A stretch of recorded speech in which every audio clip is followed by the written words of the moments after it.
est quand même une méthode qui brasse, qui va loin, qui est très technique, mais qui certainement donne des résultats puissants. J'en ai compris la finalité. La finalité, c'est d'être le mieux possible pour nos clients, quoi, d'être présent, à l'écoute, compétent. Là, on a un moyen vraiment d'aller toucher vraiment ce qui cloche.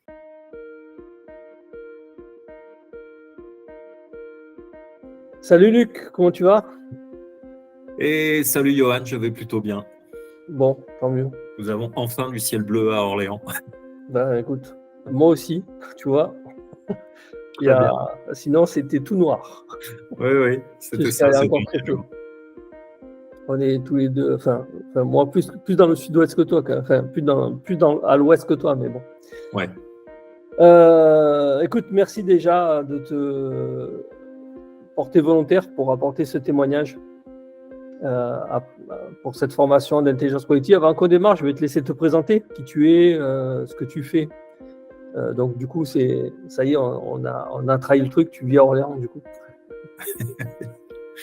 Donc je m'appelle Luc Girard. J'ai été pendant 35 ans responsable, créateur, patron de cabinet de conseil en gestion de patrimoine.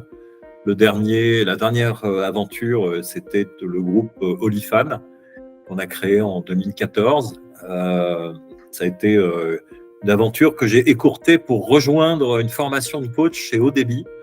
C'est-à-dire qu'Odeby est venu nous accompagner en intelligence collective sur l'ensemble de la vingtaine d'associés que nous étions, et plus des coachings individuels. Et là, écoute, Johan et ton équipe à l'époque, vous avez trop bien bossé parce que moi, j'ai décidé de faire ce métier. Donc, j'ai quitté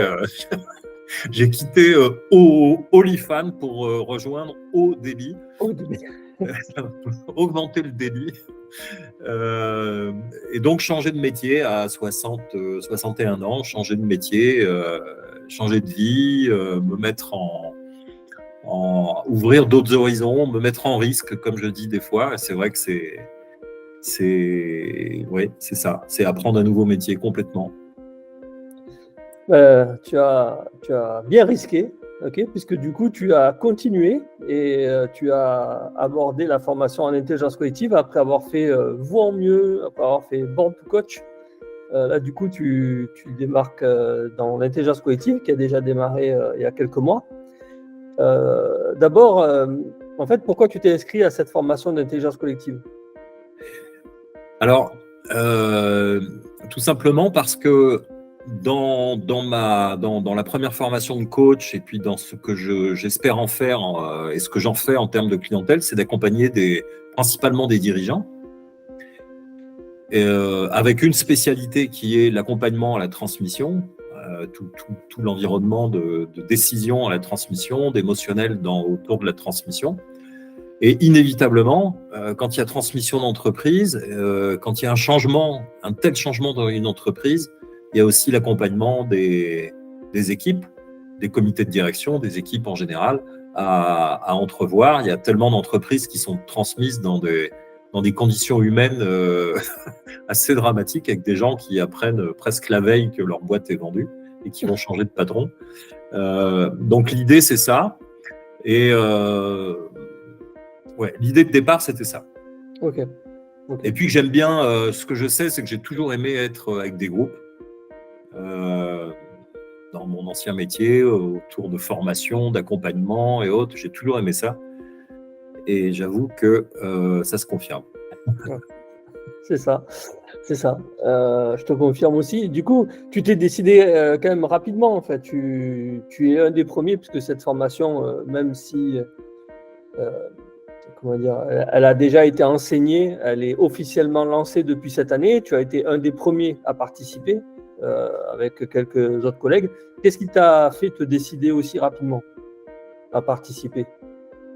Parce que ça me semblait être un cursus presque logique après la formation de coach.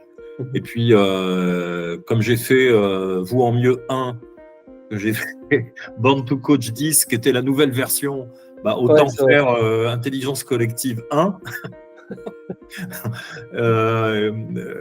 Mais ça, pour moi, ça me semblait logique, la continuité logique. Et comme j'avais le temps que j'avais pas une activité de coach débordante et débordée, c'était le moment, quoi. Autant le faire tout de suite, d'autant plus que je sentais bien autour de moi qu'il y a du potentiel, quoi, dans mes réseaux, et il faut le prendre tant qu'il est là, parce que après on va m'oublier, donc Ouais.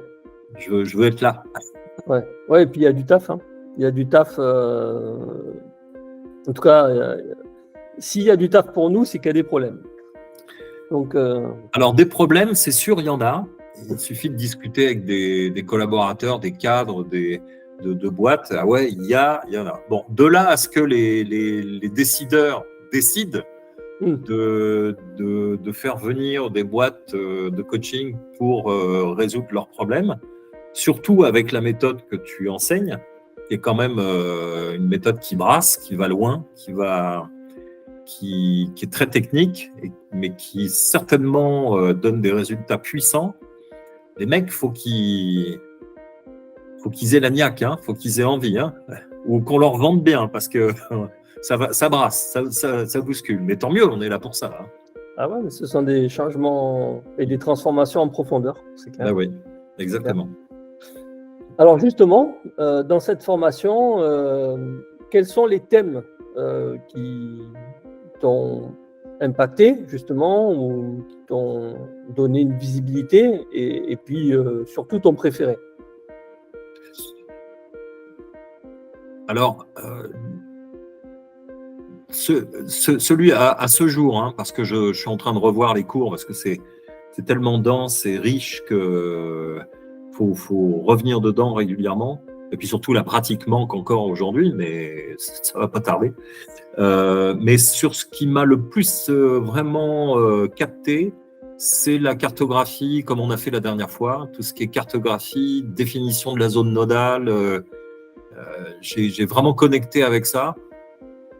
Et ça, je trouve ça puissant. Je ne sais pas si ça existe d'ailleurs en matière en intelligence collective. Ah, si, ouais, je sais pas.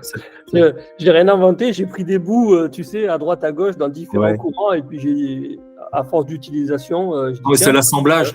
En fait, c'est l'assemblage que tu fais de tout ça, et l'expérience que tu amènes, qui est sûrement riche. Mais ça m'a vraiment intéressé. Je trouve que c'est chouette de pouvoir dire à une entreprise, bah, écoutez, vous faites des formations de management à vos cadres dirigeants depuis des années, et puis vous voyez bien que en fait, les choses ne changent pas, ou pas vraiment. Là, on a un moyen vraiment d'aller toucher vraiment ce qui cloche, d'aller loin dans la transformation, ou du moins dans l'état des lieux déjà. Après, est-ce que les personnes voudront aller jusqu'à la transformation? Ça leur appartient. On sera là pour leur proposer une mission, mais déjà, cet outil puissant de diagnostic, là, et franchement, je trouve ça chouette. Ok. Et justement, tu parlais de densité. Ouais. Au niveau pédagogique, comment tu as trouvé cette formation? Les 2 modules, jusqu'à présent.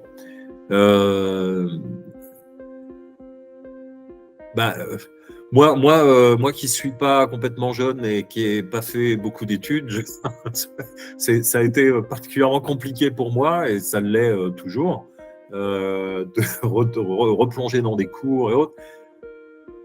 Surtout quand tu as ta vie à côté, intégrer dans ta vie, et puis tu veux lancer ton métier de coach, il y a beaucoup de choses à faire, évidemment, de la prospection, de la réflexion. C'est assez compliqué d'aller caler ça, mais en même temps, bon, il faut le faire. Je vois pas comment tu peux faire autrement, de toute façon. Ouais, c'est sûr. Mais bon, il y a quelques week-ends où j'aurais bien fait autre chose que plonger dans les cours. Ouais. Surtout que j'avais des sollicitations. Ouais, c'est sûr que quand on est bon vivant, on préfère faire autre chose. Mais non, mais en même temps, bon, voilà, faut aller au bout. C'est à la fois c'est dense et exigeant, mais j'en ai compris la finalité. La finalité, c'est d'être le mieux possible pour nos clients, quoi, d'être présent, à l'écoute, compétent. Et là, on ne peut pas se tromper. Si on a la prétention d'embarquer des groupes dans de telles perspectives de changement, on joue pas, justement. Ouais, c'est ça. Bon, l'avantage, c'est que les missions, il faut les faire à 2 ou 3 coachs, et ça, je trouve ça très bien. Ouais. Donc, on peut travailler les choses à plusieurs, ça, j'adore ça, mais bon. Bien sûr. Il ne faut pas se tromper. Est-ce qu'il y a du contenu qui t'a paru inutile ou superflu Ouais, les documents de 54 pages, il doit y avoir possibilité de réduire un peu. Ouais, il y a des vidéos pour ça. Ouais, il y a des vidéos, c'est vrai. Non, mais les documents, tu plonges dedans parce que il faut y aller, il faut regarder ce qu'il y a dedans. Mais mon Dieu, c'est long. D'ailleurs, je salue tes talents de rédacteur. J'ai un bon assistant. Bon, après, bien sûr, pendant la formation, c'est comme un livre, quoi. Tu y reviens plusieurs fois. Oui, bien sûr. Le présentiel permet de mettre en pratique et ça te permet après de revenir et de comprendre des choses à un autre niveau. Par contre, il y a un truc peut-être que tu pourrais faire, ou on peut peut-être le travailler ensemble, c'est faire un index. Tu sais que dans certains bouquins de recherche, tu as un index avec des chapitres, des sous-chapitres assez détaillés, ce qui fait que le jour où tu fais une recherche, tu peux quand même aller peut-être plus rapidement sur ce que tu cherches. Je n'ai pas d'exemple en particulier, mais c'est peut-être un truc qui sera un guide après pour revenir 2, 3, 6 mois, 1 an après sur les formations, les cours. Très très bonne idée. Sinon, est-ce que ça a répondu à tes attentes? Écoute, a priori oui. Maintenant, franchement, ce que je voudrais, c'est avoir des clients là demain pour démarrer, plonger dedans, rechercher, retravailler. Tu vois. Mais oui, a priori oui. Après, c'est vraiment sur le terrain que je vais me rendre compte de l'efficacité du truc, dont je ne doute pas, mais voilà, c'est vraiment sur le terrain, donc il faut y aller, il faut aller chercher nos clients maintenant. Ouais, c'est ça. L'enjeu, il est là, quoi. C'est ça. Oui, parce que effectivement, les études de cas qu'on fait, qu'on met en œuvre, derrière, si tu n'as pas de matière pour appliquer, tout de suite, ça devient compliqué. Ouais, ça devient compliqué, et puis le temps passe, et il y a le risque que ça se dilue dans le temps, et bon, okay. C'est moyen. Alors, comment tu qualifierais cette formation alors? Comment je qualifierais cette formation? Complémentaire à la formation de coach, en ce qui me concerne, ça me paraissait presque indispensable. D'ailleurs, on te l'a réclamé depuis longtemps. Complémentaire, exigeante, sûrement très utile pour nos clients. Voilà. Justement, comment tu vois la mettre en œuvre? Comment tu te vois mettre en œuvre ce que tu as appris? C'est-à-dire comment tu penses te servir en fait de ce que tu as appris et quelle perspective ça te laisse?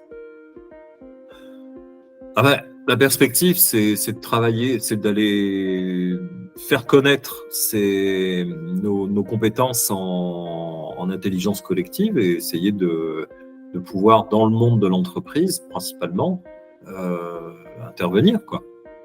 Ok. Et dans ton business à toi, en tant que coach, quelle perspective ça te laisse entrevoir, le fait de pouvoir justement intervenir dans des groupes comme ça? de remplir mon agenda de rendez-vous et de faire du chiffre parce qu'il faut bien vivre de son métier. Et la perspective aussi, c'est de construire un relationnel autour de ce métier, de ces spécialités, et puis de travailler avec d'autres coachs, de pouvoir monter des projets, de développer. On en a un avec Papy Happy, on peut en trouver d'autres. Hein. Et je pense que là, en fait, j'ai le sentiment que ça donne encore plus d'ouverture sur du travail que le coaching individuel. Oui, c'est ça que j'allais te demander, la différence que tu vois entre coaching individuel et coaching collectif, du coup. À mon avis, les deux sont complémentaires. Si on aborde une entreprise, c'est extrêmement intéressant d'avoir cette formation de coach pour aller travailler avec des comités de direction, avec des groupes, des organisations. Et c'était quoi la question ? La différence que tu vois entre le coaching individuel et le coaching collectif par rapport aux perspectives de business, c'est-à-dire tu as fait une formation de coach individuel, ouais. Tu t'es lancé en tant que coach à partir de cette formation et de ce que tu pensais faire en coaching individuel. Là, tu fais une formation de coaching collectif. Quelle différence ou plutôt quelle perspective supplémentaire ça te laisse entrevoir ? La perspective supplémentaire, c'est d'avoir, c'est de, comment dire, c'est de gagner plus d'activités. Qui peut amener de toute façon sur des coachings individuels. Je pense que si on travaille avec des groupes, il y a un moment où on va ressortir des coachings individuels. Dans certains projets d'ailleurs d'accompagnement d'entreprise, on l'a bien vu dans des études de cas, on a à la fois du travail collectif, mais on vient aussi sur des coachings individuels. Donc les deux sont très, très complémentaires. Et je trouve qu'au travers des outils, de l'outil de diagnostic, celui qui est sous forme de questionnement, on a là un outil qui est assez génial pour amener une entreprise à se poser des questions sur l'état d'esprit et le bien-être de leurs salariés, de leurs équipes en général, pour les amener peut-être à passer à l'action après sur des modules d'accompagnement. Ok. Bon, super. Tu dirais quoi à une personne qui se tâte de faire cette formation, qui est hésitant, qui se demande ce que ça pourrait lui apporter ou qui se dit peut-être aussi qu'avec les outils qu'il a, il peut coacher des groupes?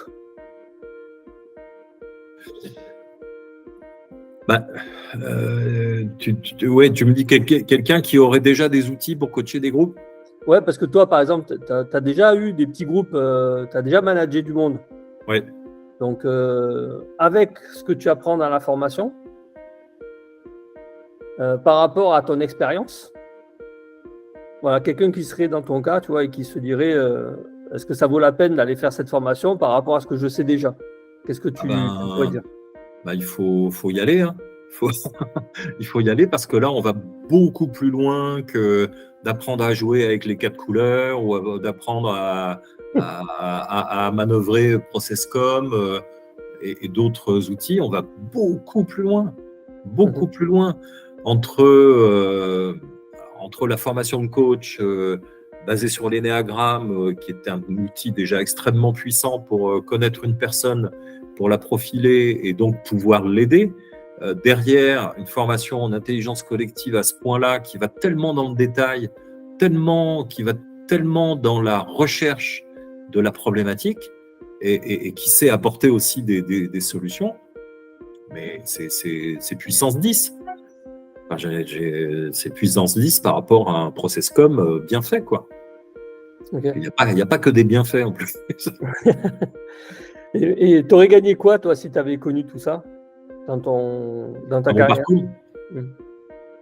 dans ma carrière de dirigeant d'entreprise, Mhm. si j'avais eu ces outils-là, si j'avais fait du coaching, si j'avais été formé en coach avant et ainsi de suite, j'aurais gagné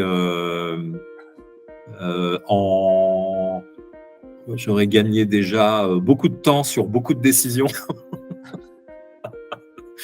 J'aurais gagné, oui, je pense que j'aurais mieux développé mon entreprise, Mhm. certainement. Mieux et plus, parce que j'avais plein d'idées que j'ai jamais mises en action parce que mes croyances, mes peurs, mes hésitations m'ont fait perdre du temps. Voilà, et j'aurais rencontré toutes ces techniques-là beaucoup plus tôt, mais j'aurais fait sûrement autre chose, beaucoup mieux dans mon métier, parce que je savais qu'on pouvait faire mieux, mais je ne trouvais pas l'issue. Ouais. Olifan Group a été pour moi une issue qui m'a pas satisfait complètement sur le plan de ce que j'aurais voulu faire de ce métier, mais j'avais des visions sur ce métier. Oui, bien sûr, j'ai eu des rôles un peu importants dans la plus grosse association de CGP en France. J'avais une vision globale du métier, de la profession. Je voyais bien ce qu'on pouvait faire, mais chez moi, je n'arrivais pas à le mettre en place. Ouais. Alors, justement, je vois, ouais, je vois. Tu vois bien. Oui, je vois. Et justement, là, tu viens de parler de CGP. Donc, tu en as vu passer, j'imagine, des intervenants sur l'intelligence collective et tout ça. Ah ben oui. Ok. Alors, justement, donc, du coup, tu as des points de repère par rapport à la formation. Donc, quelles sont les différences que tu peux voir? Ah ben, il y en a une très simple qui est évidente, c'est que on ne va jamais à la source de la douleur, quoi. Il y a une douleur, donc ok, alors vous voyez, les bleus ils sont comme ça, les jaunes ils sont comme ça, donc vous allez apprendre à vous parler, les bleus, les jaunes. Vous pourriez vous poser ce type de questions. Voilà vos peurs, hein, quand même. On va quand même jusqu'aux peurs. Alors les bleus ils ont peur de ça, les jaunes, les rouges ils ont peur de ça. Ouais, ok, très bien. Donc tu fais 2 jours là-dessus. Et puis tu passes un bon moment. Et après, évidemment, tu retournes dans ton cabinet de province avec ta petite équipe, parce que la profession de CGP, un peu moins maintenant, mais pendant des années, c'était des toutes petites structures. Et puis tu oublies, évidemment. Tu oublies et t'oublies au bout de 3 mois. Voilà, et tu sais, j'ai vu ça. Je ne sais pas qui va entendre cet enregistrement, mais bon, tant pis. J'ai vu ça aussi chez APM. APM, c'est une association de dirigeants qui est extrêmement intéressante et inspirante. Et on reçoit dans nos clubs en province des experts. Alors, des experts, putain, les mecs, ils te font grimper au rideau pendant une semaine. Une journée. Ouais. Une journée. Mais ce qu'il y a, c'est que assez peu souvent, ça vient te transformer derrière, tu vois, ou alors il faudrait peut-être acheter leurs prestations derrière, remarque, ils sont peut-être là aussi pour Oui. Oui. Mais en fait, il y a beaucoup d'outils comme ça qui sont proposés, qui sont vendus parfois cher, mais qui ne vont pas à la racine du problème, en fait. Et ce que je comprends, moi, dans les outils pour lesquels tu nous enseignes, c'est ça, c'est d'aller toucher l'émotionnel de la personne ou des personnes. Et ça, je crois que c'est un plus énorme, quoi, évidemment. Oui, souvent, en fait, on s'arrête aux symptômes. Voilà, c'est le mot que je cherchais, on s'arrête aux symptômes. On est sur les symptômes. Et on traite les symptômes. Ouais, c'est ça. Un peu comme dans une discipline bien connue en France, qui est la santé ou la médecine. Ouais, c'est ce que j'allais dire. Aujourd'hui, on a un mal de tête, on a toujours 3 ou 4 boîtes de Doliprane à la maison, voilà. ou de paracétamol. Donc, j'ai mal à la tête, je prends un comprimé. C'est ça. ok, quelle est l'origine du mal de tête? Ouais. Parce qu'il va C'est un peu plus reproduire ton mal de tête. inconfortable, c'est ce que tu disais, hein, des fois, voilà, ça fait pas plaisir, c'est assez dur, Ouais. ça peut être impactant, mais au Oui. moins, en tout cas, c'est durable et tu reproduis pas les schémas, quoi, et ça revient pas. Oui, absolument. Absolument. C'est important à un moment de comprendre dans sa vie que, que si on veut que les choses changent, il faut vraiment, vraiment qu'on change des choses au fond de nous. Je ne sais plus qui a dit ça, mais c'est réel, quoi. Il y a un moment, tu le sens, ça. Tu vis ça. Dans le parcours que tu proposes chez Odélie, il y a un moment où tu sens que, ah oui, oui, c'est vrai. Si je veux que des choses changent, il faut que je change. Mais ça fait mal. Ah ouais, ça fait mal. Ben ouais, mon gars. Mais et après, tu n'auras plus mal, par contre. Ouais. Et après, tu as l'occasion de le prouver. C'est-à-dire qu'au final, si tu changes, tu t'aperçois que les choses changent. Oui, exactement. Donc, il en va de même pour les groupes et pour les collectifs. Certainement. Et donc, pour les leaders, que sont un chef d'entreprise, une gouvernance, une dirigeance. Ouais. Voilà. Il y a un truc que les dirigeants n'ont pas conscience, c'est à quel point ils influencent tout le système. Qu'ils aient 2 salariés ou qu'ils en aient 500, 1000, alors peut-être que ça se dilue à un moment, encore que. Mais très souvent dans les PME, c'est fou ce qu'ils influencent, quoi. Et ils ne le savent pas. Non, je dis souvent dans mes webinaires, c'est c'est l'entraîneur. Je prends l'exemple de Claude Onesta. Souvent, c'est-à-dire en fait, un entraîneur est capable de faire jouer ou déjouer son équipe. C'est ça. C'est ça, c'est-à-dire qu'un entraîneur, un leader, une gouvernance, une dirigeance occupe la fonction centrale d'un système. Ouais. Voilà, donc, je fais beaucoup de parallèles avec le règne animal et justement la sociobiologie où la différence entre nous humains et les animaux, c'est que la hiérarchie est une fonction et pas un pouvoir. Exactement. Et on a tendance un peu à l'oublier. Et en même temps, c'est compréhensible parce qu'on vit dans un monde où on est soumis à des pressions fortes de toutes parts. Donc, quand tu t'es battu pour arriver en haut, c'est pas pour redescendre. Non, en général, on a du mal. Voilà. Et donc, en fait, on ne s'aperçoit pas ce qu'on peut générer à partir de ce moment-là, dès lors qu'on est en mode défense. Voilà. Et ça nous lève toute possibilité d'aller plus loin, de coopérer, de tirer des idées de ses collaborateurs, de trouver et puis de les garder, quoi, et de faire en sorte qu'ils deviennent vraiment des ambassadeurs quelque part de ton entreprise. On a tendance à l'oublier. Oui, et puis il y a, tu sais, j'ai fait il n'y a pas longtemps une conférence prenant pour base le triangle de Karpman et comment on en sort surtout. Et comment dire, on voit bien des dirigeants qui ont des attitudes générales, des comportements, je dirais, généraux, principaux, une attitude quotidienne.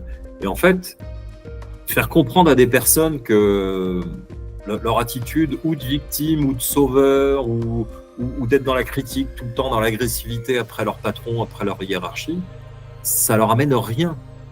Et leur faire comprendre qu'ils peuvent reprendre leur souveraineté en quelque sorte, quel que soit le comportement de leur dirigeant.